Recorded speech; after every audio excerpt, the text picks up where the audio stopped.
आता सविस्तर वृत्त।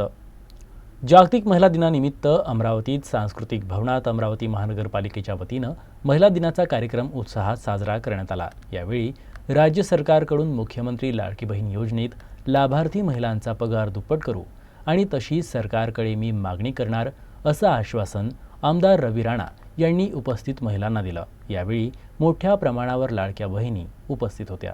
राज्याचे मुख्यमंत्री देवेंद्र फडणवीस साहेब आणि उपमुख्यमंत्री एकनाथजी शिंदे साहेब आणि उपमुख्यमंत्री अजितदादा पवार या सगळ्यांचं अभिनंदन करेन की लाडकी बहिणा योजना आणून महिलांना जो खऱ्या अर्थानं एक चांगला मदतीचा हात दिला त्याबद्दल मी राज्य सरकारचं मनापासून अभिनंदन करीन की जो आज महिलांना एक फूल नाही तर फुलाची पाकळी म्हणून या महिलांसाठी काय केलं पाहिजे ते या राज्य सरकारच्या माध्यमातून लाडकी बहिणा म्हणून ही योजना आणून खऱ्या अर्थाने एक मोठं काम केलेलं आहे। भविष्यामध्ये मी तुम्हाला शब्द देईन की या लाडक्या बहिणींचा पगार हा दुप्पट कसा होईल, वाढवला कसा जाईल यासाठी सुद्धा विधिमंडळामध्ये तुमचा आमदार म्हणून नेहमी प्रयत्न करील एवढं आपल्याला सगळ्यांना मनापासून आश्वास करतो।